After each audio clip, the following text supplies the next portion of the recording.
مولانا محمدا عبده ورسوله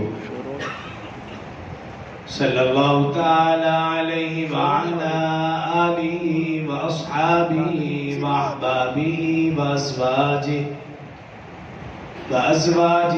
وذرياته وأهل بيته أجمعين وسلم تسليما كثيرا أما بعد فأعوذ بالله من الشيطان الرجيم بسم الله الرحمن الرحيم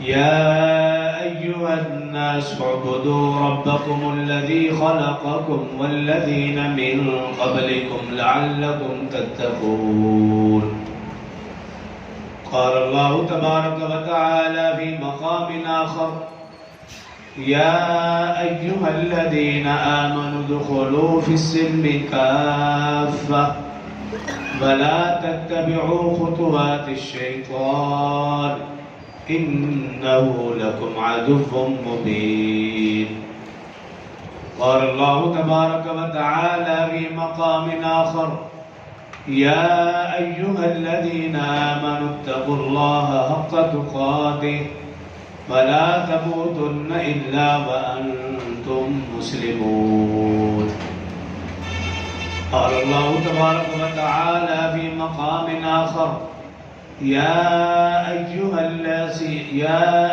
الذين آمنوا اتقوا الله وقولوا قولا سديدا قال الله تبارك وتعالى في مقام آخر يا أيها الناس إنا خلقناكم من ذكر وأنثى وجعلناكم شعوبا وقبائل لتعارفوا إن أكرمكم عند الله أتقاكم إن الله عليم خبير صدق الله العظيم وصدق رسوله النبي الكريم ونحن على ذلك لمن الشاهدين والشاكرين والحمد لله رب العالمين.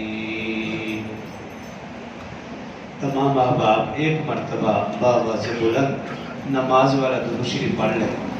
اللهم صل على محمد وعلى آل محمد كما صليت على إبراهيم وعلى آل إبراهيم إنك حميد مجيد. اللهم بارك على محمد وعلى آل محمد كما باركت على إبراهيم وعلى آل إبراهيم إنك حميد مجيد. رب اشرح لي صدري ويسر لي أمري واحلل عقدة من لساني يفقهوا قولي. رب زدني علما رب زدني علما رب زدني علما.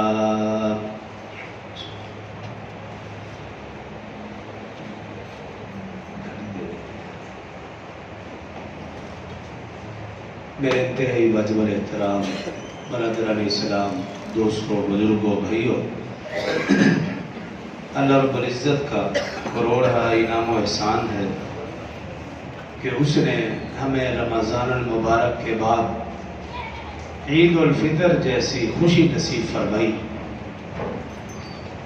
اللہ رب العزت سے عاجزانہ التجا و التماس ہے کہ حق تعالی ہم سب کے روزوں کو قبول فرمائے، ساری کی ساری عبادات کو قبول فرمائے اور رمضان ہماری زندگیوں میں بار بار نصیب فرمائے. ہمیں خیر اور سلامتی سے رمضان المبارک تک پہنچائے. شریعت نے مسلمانوں کے لیے دو تہوار مقرر فرمائے، ایک عید الفطر اور دوسرا عید الاضحیٰ.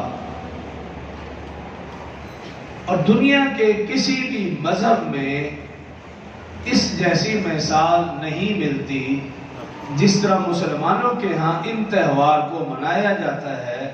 کسی بھی اور مذہب میں اس طرح نہیں منایا جاتا. صرف یہی امت نہیں، تمام انبیاء کرام علیہ السلام کی امتوں میں تمام انبیاء کرام علیہ السلام کی امتیں کسی نہ کسی شکل میں عید منایا کرتی تھی۔ مثلا حضرت آدم علیہ السلام کی امت اس دن عید مناتی جس دن حضرت آدم علیہ السلام کی توبہ قبول ہوئی۔ حضرت ابراہیم علیہ السلام کی قوم، ان کی امت اس دن عید مناتی جس دن اللہ نے ابراہیم علیہ السلام کو نمرود کی آگ سے نجات دی۔ حضرت یونس علیہ السلام کی امت اور قوم اس دن عید مناتی جس دن یونس علیہ السلام کو اللہ نے مچھلی کے پیٹ سے نجات دی۔ حضرت موسیٰ علیہ السلام کی قوم اور ان کی امت اس دن عید مناتی جس دن اللہ نے موسیٰ اور ان کے ماننے والوں کو فرعون سے نجات دی۔ حضرت عیسیٰ علیہ السلام کی قوم اس دن، ان کی امت اس دن عید مناتی تھی جس دن ان پر مائدہ، دسترخوان اللہ کی طرف سے نازل ہوا۔ رسول اللہ صلی اللہ علیہ وسلم جب تشریف لائے، سارا کا سارا عرب سال میں مختلف تہوار منایا کرتے تھے، لیکن وہ تہوار جوا، شراب نوشی، شعر و شاعری، رقص و سرود کی محافل سجا کر وہ اس طرح تہوار منایا کرتے تھے۔ اسلام کا یہ فیض ہے کہ اسلام نے جو مسلمانوں کے لیے دو تہوار مقرر فرمائے، وہ ہر قسم کی شراب نوشی، جوا اور اس قسم کی بدعات، رسومات، ان ساری چیزوں سے ہٹ کر جو اللہ اور اللہ کے رسول کا حکم ہے وہ یہ کہ یہ جو دو تہوار ہیں یہ خالصتاً اللہ کی عبادت کے لیے اور خوشی کے لیے، ذکر و اذکار کے لیے، توبہ استغفار کے لیے، حقوق اللہ اور حقوق العباد کی ادائیگی کے لیے مقرر فرمائے گئے۔ رسول اللہ صلی اللہ علیہ وسلم جب مکہ سے مدینہ تشریف لائے تو آپ کی آمد سے قبل جو لوگ مسلمان ہو چکے تھے ان کو دیکھا، وہ لوگ سال میں 2 دن تہوار مناتے اور اس تہوار میں وہ کھیل کود کرتے۔ رسول اللہ صلی اللہ علیہ وسلم نے ان سے پوچھا کہ بھئی تم یہ کیا کرتے ہو؟ تو وہ مسلمان عرض کرنے لگے، یا رسول اللہ صلی اللہ علیہ وسلم، ہم زمانہ جاہلیت سے ہی یہ تہوار مناتے آئے ہیں، لیکن زمانہ جاہلیت میں ہم بری چیزوں میں مبتلا تھے، شراب نوشی میں، جوا میں اور دیگر برائیوں میں۔ اب چونکہ ہم مسلمان ہیں اس لیے ہم وہ دن مناتے تو ہیں، صرف کھیل کود کر مناتے ہیں، گناہ اور بری چیزوں سے ہم بچے رہتے ہیں۔ تو رسول اللہ صلی اللہ علیہ وسلم نے ارشاد فرمایا، اللہ تعالیٰ نے تمہیں ان دنوں سے بہتر 2 دن، 2 تہوار عطا فرمائے ہیں، ان میں سے ایک تہوار عید الفطر کا اور دوسرا تہوار عید الاضحیٰ کا۔ تو یہ 2 عیدیں ہیں مسلمانوں کی، تیسری کوئی عید نہیں۔ اگر تیسری عید کا تصور کیا جائے تو وہ حدیث مبارکہ کے مطابق، اپنی طرف سے نہیں کہہ رہا، حدیث مبارکہ کے مطابق تیسری عید صرف جمعہ، جس کو رسول اللہ صلی اللہ علیہ وسلم نے عید کا دن قرار دیا، اور کچھ اور دن کو بھی عید کا دن کہا گیا، وہ پھر میں آگے چل کے بتاؤں گا۔ لیکن ہمارے ہاں بعض لوگ کچھ اور دنوں کو بھی عید کا نام قرار دیتے ہیں۔ ہمارے ماحول معاشرے میں یا عوامی سطح پر عید کا نام دیا جاتا ہے، وہ صرف اور صرف ہماری ہی بدعت ہے یا ہمارا اپنا دیا ہوا نام ہے۔ اس نام کا، اس دن کا قرآن و حدیث سے کوئی دور دور تک تعلق نہیں۔ حدیث مبارکہ میں کہ رسول اللہ صلی اللہ علیہ وسلم نے ارشاد فرمایا، جو شخص دونوں عیدوں کی راتوں اور دونوں عیدوں کے دن اللہ کی رضا کے لیے ثواب کی نیت سے عبادات کا اہتمام کرے گا، اللہ تعالیٰ اس کے دل کو اس دن مردہ ہونے سے بچائے گا جس دن اکثریت لوگوں کے دل مردہ ہوں گے، مرجھائے ہوئے ہوں گے، اور وہ دن ہوگا قیامت کے دن۔ اس دن اس شخص کا دل مردہ ہونے سے بچا رہے گا، زندہ رہے گا، جس نے دونوں عیدوں کی راتوں اور دونوں عیدوں کے دن اپنے آپ کو گناہوں سے بچا لیا اور عبادت و ریاضت میں لگا لیا۔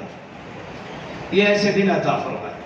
حضرت معاذ بن جبل رضی اللہ عنہ کی روایت ہے، رسول اللہ صلی اللہ علیہ وسلم نے ارشاد فرمایا کہ اللہ رب العزت نے وعدہ کیا ہے جو شخص دونوں عیدوں کی دونوں راتوں اور دن میں عبادت کا اہتمام کرے گا، اللہ فرماتے ہیں میں نے اس پر جنت واجب کر دی ہے۔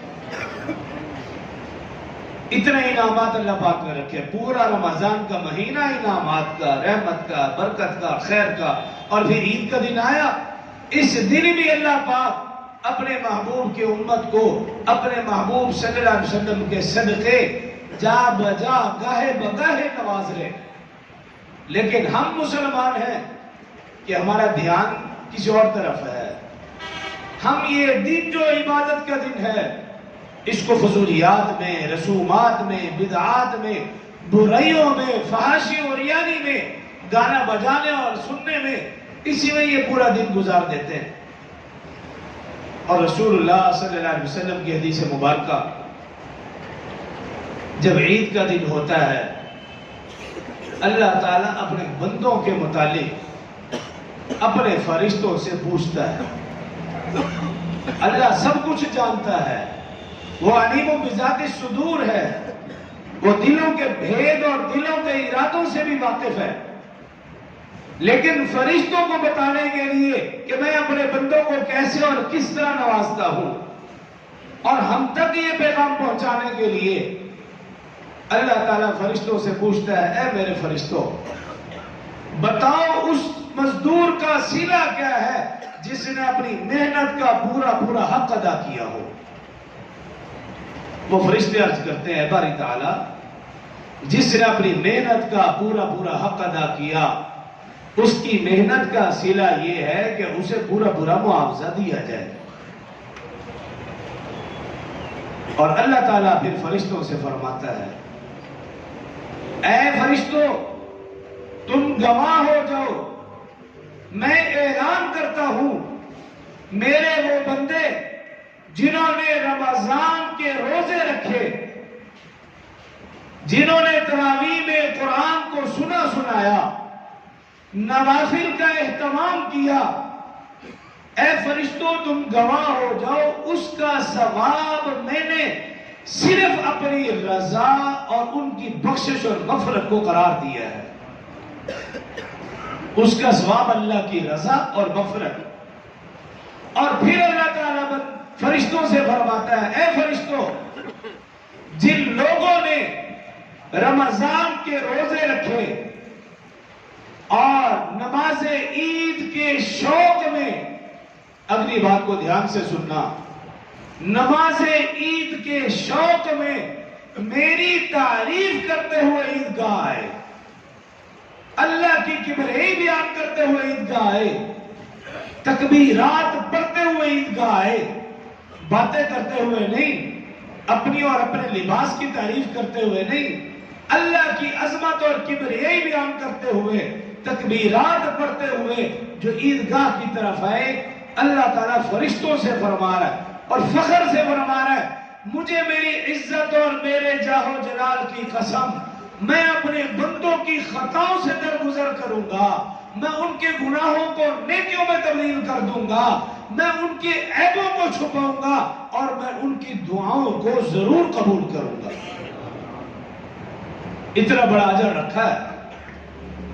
جس چیز پر اجر زیادہ ہے میں اور آپ اسی عمل سے غافل ہیں۔ آج صبح فجر کی نماز کے بعد بھی میں نے یہی عرض کی تھی کہ جب عیدگاہ کی طرف آئیں تو اللہ کی حمد و ثنا بیان کرتے ہوئے آئیں، اللہ کی تعریف کرتے ہوئے آئیں، اللہ کی کبریائی کے گن گاتے ہوئے آئیں، لیکن اکثر لوگ پھر اس میں غفلت اور سستی کرتے ہیں اور بھول جاتے ہیں۔ اور پھر اللہ تعالیٰ حدیث مبارکہ میں ہے بندوں کی طرف متوجہ ہوتا ہے اور اپنے بندوں سے فرماتا ہے اے میرے وہ بندو جنہوں نے رمضان قرآن کا حق ادا کیا، تم گواہ ہو جاؤ میں نے تمہاری ساری عبادات کو قبول کر لیا، میں نے تمہارے سارے گناہوں کو نیکیوں میں تبدیل کر دیا اور میں نے تمہاری ساری زندگی کے گناہوں کو معاف کر دیا۔ رسول اللہ صلی اللہ علیہ وسلم ارشاد فرماتے ہیں بندے اس حالت میں اپنے گھروں کو لوٹتے ہیں کہ انہوں نے جو ساری زندگی گناہ کیے ہوتے ہیں اللہ ان کے سارے گناہوں کو معاف فرما چکا ہوتا ہے۔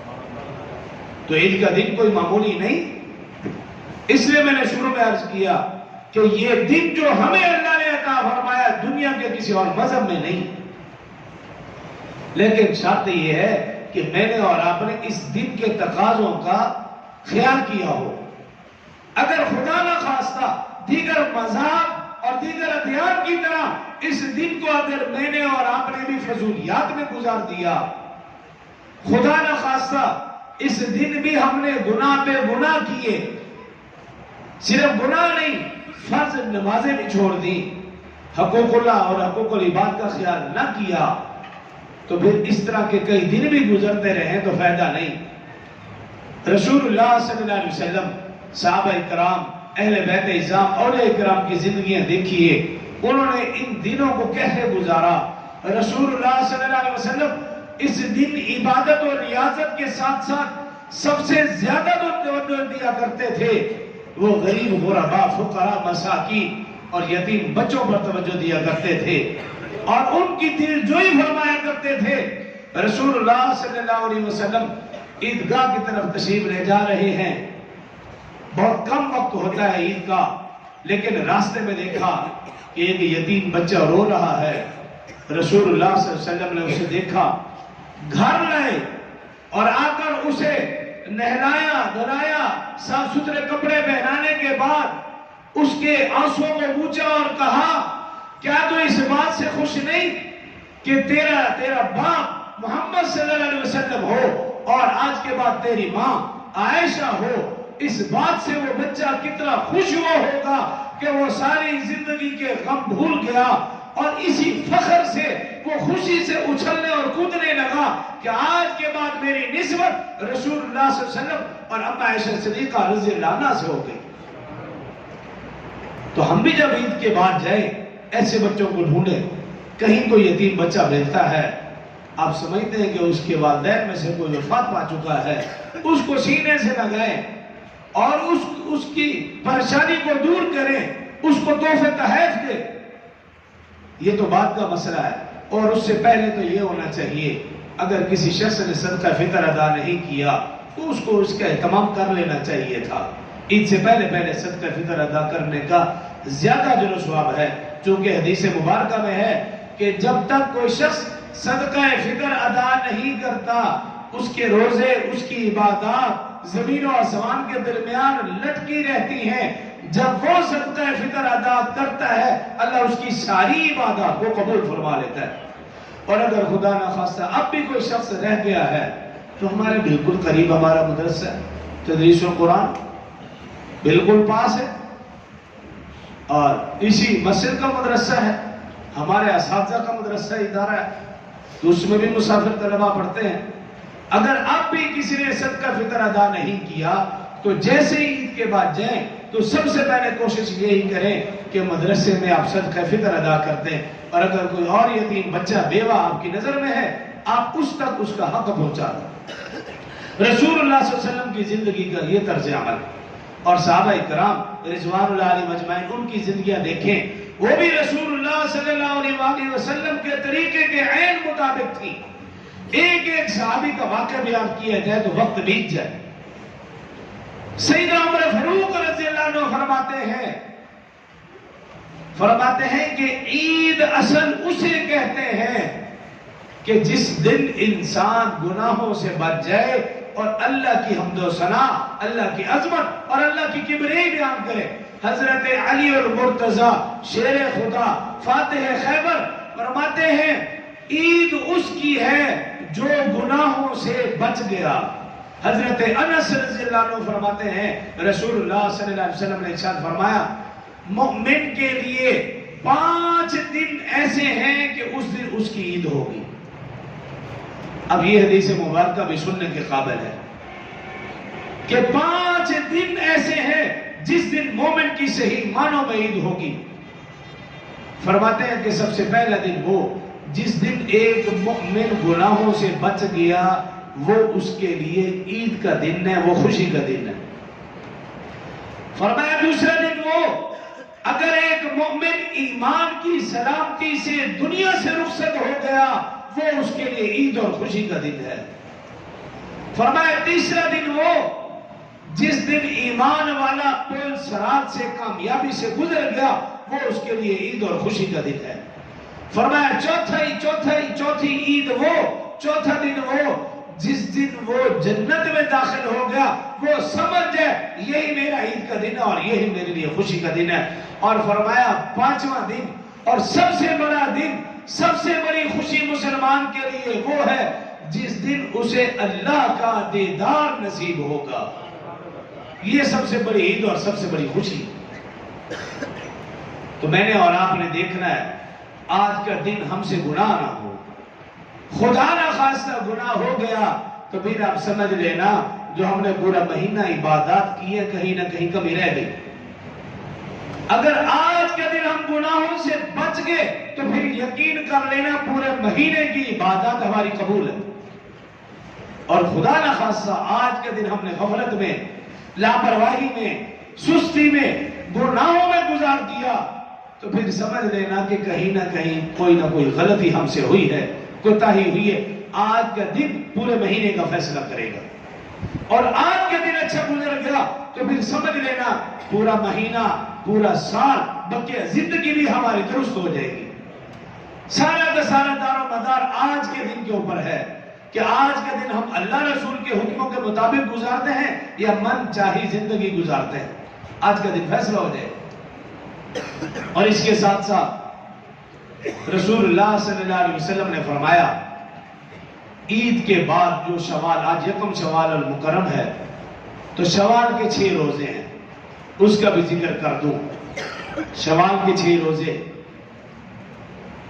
ایک حدیث مبارکہ رسول اللہ صلی اللہ علیہ وسلم نے ارشاد فرمایا جو شخص رمضان کے روزوں کے بعد شوال کے 6 روزے رکھے گا وہ ایسے جیسا کہ اس نے ہمیشہ روزے رکھے.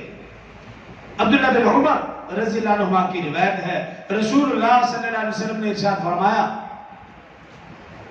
کہ جس نے رمضان کے بعد 6 روزے شوال کے رکھے وہ گناہوں سے ایسے پاک صاف جیسا کہ وہ ماں کے پیٹ سے پیدا ہوا. نسائی شریف کے اندر روایت موجود ہے رسول اللہ صلی اللہ علیہ وسلم نے ارشاد فرمایا اللہ تعالیٰ ایک نیکی کو 10 نیکیوں کے برابر کر دیتا ہے. اور فرمایا کہ جو شخص رمضان کے روزے رکھتا ہے اللہ 10 مہینوں کے برابر اسے ثواب عطا فرماتے ہیں. اور جو شوال کے 6 روزے رکھتا ہے اللہ باقی 2 مہینوں کے برابر. جس نے رمضان اور شوال کے 6 روزے رکھے گویا اس نے پورے سال روزے رکھے. اور جو ہمیشہ یہ عمل کرتا رہا رسول اللہ صلی اللہ علیہ وسلم نے ارشاد فرمایا گویا اس نے ساری زندگی روزہ رکھے اللہ نے پوری زندگی روزہ رکھنے کے برابر ثواب عطا فرمائیں گے. تو ہم اس کے ساتھ ساتھ یہ بھی کوشش کر لیں کیونکہ ہم روزوں کے عادی تو بن چکے ہیں، ہماری روٹین بنی ہوئی تو ہمارے لیے اس وقت روزے رکھنا آسان ہے. اور اس کے لیے بہتر وقت کون سا ہے؟ بعض لوگوں میں یہ بات مشہور ہے کہ عید سے اگلے دن ایک روزہ رکھ لو باقی پھر آگے رکھتے رہو. ایسا کچھ بھی نہیں، پورا مہینہ ہمارے پاس ہے، جب چاہے جس طرح چاہے رکھیں. شریعت میں کوئی بھی خاص طریقہ مقرر نہیں. ہاں مناسب طریقہ یہ ہے جو احادیث سے معلوم ہوتا ہے کہ جتنا جلد سے جلد ہو سکے اور 6 روزے اکٹھے رکھنے کی کوشش کی جائے، یہ مناسب طریقہ ہے. لیکن فتاوی عالمگیریہ اور طبرانی کی روایت موجود ہے، وہاں پہ فرماتے ہیں کہ بہتر طریقہ یہ ہے کہ پہلا ہفتہ اگر کوئی شخص روزہ نہیں رکھ سکا باقی 3 ہفتوں میں ہر ہفتے میں 2 روزے رکھتے چلے 3 ہفتے 6 روزے پورے ہو جائیں گے. تو اس طرح اہتمام کر لیا جائے، یا جیسے بھی آسانی ہو پورا مہینہ آپ ایک رکھیں، الگ الگ رکھیں، جیسے چاہے رکھیں، آپ کی مرضی. لیکن ان روزوں کی فضیلت، تو دین پر چلنا انتہائی آسان ہے. آخری حدیث کر کے پھر اللہ کو راضی کرنے کا نام دین ہے. میں نے اور آپ نے اللہ کو راضی کر لیا تو سمجھ جائیں ہم نے دین کا حق ادا کر دیا. اور اللہ کو راضی کرنا انتہائی آسان. ایک واقعہ یا حدیث سناتا ہوں پھر بات ختم کرتے ہیں. حدیث مبارکہ میں ہے کہ ایک بدو دیہاتی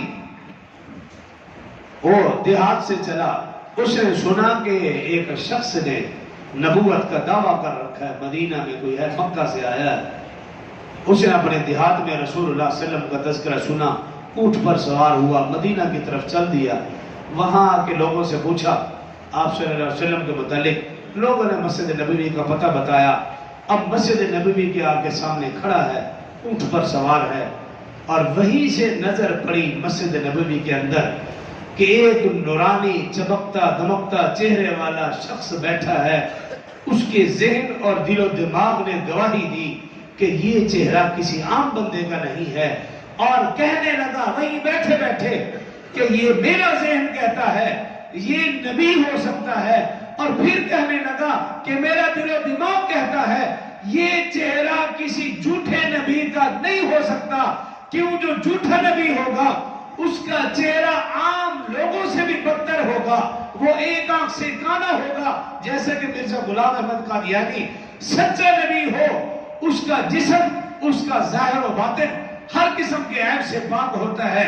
اس بدو دیہاتی نے اونٹ پر سوار ہوتے ہوئے یہ خود ہی فیصلہ کر لیا کہ یہ چہرہ کسی جھوٹے کا نہیں ہو سکتا. اور وہیں بیٹھے بیٹھے اس کی زبان سے بے اختیار یہ کلمہ نکلا، اشہد ان لا الہ الا اللہ واشہد ان محمد عبدہ ورسولہ. کلمہ پڑھنے کے بعد رسول اللہ صلی اللہ علیہ وسلم کی خدمت اقدس میں حاضر ہوا اور عرض کرنے لگا یا رسول اللہ صلی اللہ علیہ وسلم میں فلاں مدینہ کے نواحی گاؤں اور دیہات سے آیا ہوں، آپ کا تذکرہ سنا تھا، ابھی اونٹ پر سوار تھا، باہر تھا، آپ کے چہرے انور کو دیکھا، میری زبان سے کلمہ نکلا، میں مسلمان تو ہو چکا ہوں. اب مجھے دین کی بنیادی باتیں، بنیادی احکامات اور آسان دین، ضروری دین مجھے بتا دیجئے تاکہ میں اس پر آسانی سے عمل کر کے جنت کا حقدار بن سکوں. اب یہ بات سننے کے قابل ہے اور عمل کرنے کے قابل ہے. رسول اللہ صلی اللہ علیہ وسلم نے اس دیہاتی سے کہا دن میں 5 نمازیں فرض ہیں. دین پر چلنا کتنا آسان ہے، اللہ کو راضی کرنا کتنا آسان ہے. کہ رسول اللہ صلی اللہ علیہ وسلم نے کیا فرمایا؟ دن میں 5 نمازیں فرض ہیں. اگر ہو سکے تو نفلی نمازوں کا بھی اہتمام کرنا. وہ دیہاتی عرض کرنے لگا یا رسول اللہ صلی اللہ علیہ وسلم پکا وعدہ، میں 5 نماز ضرور پڑھوں گا لیکن نفلی نمازوں کا وعدہ نہیں کرتا، کام کا زیادہ ہے، پھر بکریاں چراتا ہوں. پھر رسول اللہ صلی اللہ علیہ وسلم نے ارشاد فرمایا سال میں 1 مہینہ رمضان کا 30 روزے فرض ہیں، اگر ہو سکے تو نفلی روزوں کا بھی اہتمام کرنا. اس دیہاتی نے عرض کیا رسول اللہ صلی اللہ علیہ وسلم میرا پکا وعدہ رمضان کے 30 روزے ضرور رکھوں گا لیکن نفلی روزوں کا وعدہ نہیں کرتا. پھر رسول اللہ صلی اللہ علیہ وسلم نے ارشاد فرمایا سال میں 1 مرتبہ زکوٰۃ فرض ہے، 2.5%، 40واں حصہ، ہو سکے تو صدقہ و خیرات کا بھی اہتمام کرنا. دیہاتی عرض کرنے لگا یا رسول اللہ صلی اللہ علیہ وسلم سال میں 1 مرتبہ جو زکوٰۃ بنے گی وہ تو ضرور ادا کروں گا لیکن صدقہ و خیرات سے میں اس کا وعدہ نہیں کرتا. رسول اللہ صلی اللہ علیہ وسلم نے ارشاد فرمایا 1 مرتبہ حج ضرور ادا کرنا. عرض کیا رسول اللہ صلی اللہ علیہ وسلم حج تو میں ضرور ادا کروں گا لیکن جو نفلی حج ہے یا عمرہ ہے اس کا میں وعدہ نہیں کرتا، کام کا زیادہ ہے، بھیڑ بکریاں چراتا ہوں، بچے بھی ہیں، ضروریات بھی ہیں. اب اس نے اجازت مانگی اور چلنے لگا. رسول اللہ صلی اللہ علیہ وسلم نے صحابہ کو مخاطب کیا اور کہا اے میرے صحابہ مجھے امید نہیں، یقین ہے یہ اپنے وعدے پر پکا رہے گا. تم میں سے جس نے دنیا میں جنتی شخص دیکھنا ہو اس شخص کو دیکھ لے، یہ جنتی ہے۔ کیوں؟ جو فرضی عبادات ہیں اس سے اس کا وعدہ کیا ہے۔ اس لیے ہمارے لیے بھی یہ حدیث مبارکہ ہے، اگر آج ہم دل ہی دل میں اللہ سے وعدہ کر لیتے ہیں یا اللہ جو فرضی عبادات تو نے ہمارے پر مقرر کی ہے ہم اس پر ہمیشہ عمل پیرا ہوں گے، تو میں یقین سے کہتا ہوں جو وعدہ رسول اللہ صلی اللہ علیہ وسلم کا اس بدو دیہاتی کے ساتھ تھا وہ وعدہ میرا اور آپ کا بھی منتظر ہے۔ شرط یہی ہے کہ ہم پکا وعدہ کر لیں، لیکن ایسا نہ۔ وجہ کیا تھی کہ وہ دیہاتی سمجھتا تھا فرض کیا ہے اور نفل کیا ہے، اور میں اور آپ یہ سمجھتے نہیں۔ جب وہ سمجھتا تھا کہ فرض کیا چیز ہے، اگر میں اور آپ بھی سمجھ جائیں گے تو کسی بھی حالت میں نماز نہیں چھوڑیں گے۔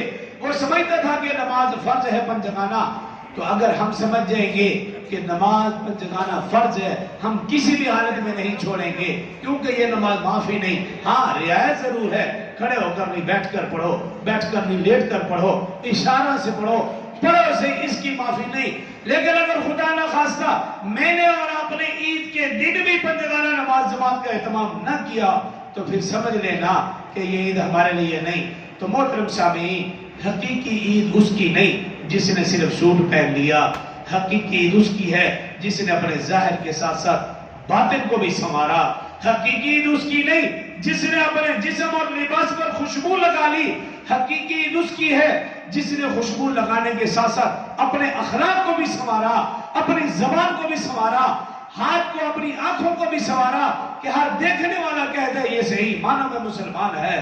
محترم سامعین، حقیقی عید اس کی نہیں جو عمدہ سواری پر بیٹھ کر گھومتا پھرتا رہا، حقیقی عید اس کی ہے جس نے پل صراط پر جو سواری ہمارے لیے ہے جس نے اس کی فکر کی۔ تو میرے بھائیو، جام دنیا کی اور ان چیزوں کی فکر کرے، میرا اور آپ کا آخرت کی طرف بھی دھیان رہے، یعنی حقوق اللہ اور حقوق العباد۔ حقوق اللہ کی ادائیگی کا بھی ہم اس دن خاص خیال رکھیں، یعنی نمازوں کا اور صدقہ فطر کا، اور حقوق العباد کا بھی خاص خیال رکھیں۔ اور حقوق العباد میں سب سے اہم چیز میرا اور آپ کا دل پاک صاف ہو، اس میں کسی رشتہ دار کے متعلق بغض نہ ہو، حسد نہ ہو، کینہ نہ ہو، نفرت نہ ہو، ایسا نہ ہو کہ ہمارا ظاہر تو پاک صاف ہو، لباس بھی اچھا ہو، لیکن جب مسلمان بھائی سے ملنے کی باری ہے، رشتہ داروں سے، کنبہ قبیلہ برادری سے جب ملنے کی باری ہے تو ہماری پیشانی کے اوپر مسکراہٹ کی وجہ بل چڑھے ہوئے ہوں کہ میں مجبوری سے مل رہا ہوں، عید کی وجہ سے مل رہا ہوں، اگر عید نہ ہوتی تو میں تمہیں دیکھتا ہی نہ، تمہیں ملتا ہی نہ، تو بھی ایسا شخص سمجھ لے اس کی عید کسی کام کی نہیں۔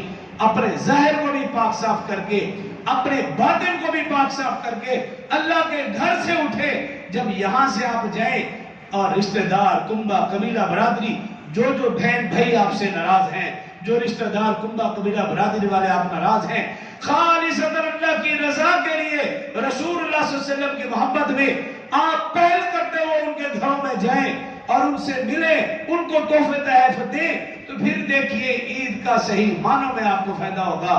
جو کہا سنا اللہ مجھے اور آپ کو عمل کی توفیق دے۔ وآخر دعوانا الحمدللہ رب العالمین۔ نماز عید کا طریقہ سن لیں، ایسا نہ ہو کہ آپ غلطی کرتے رہیں۔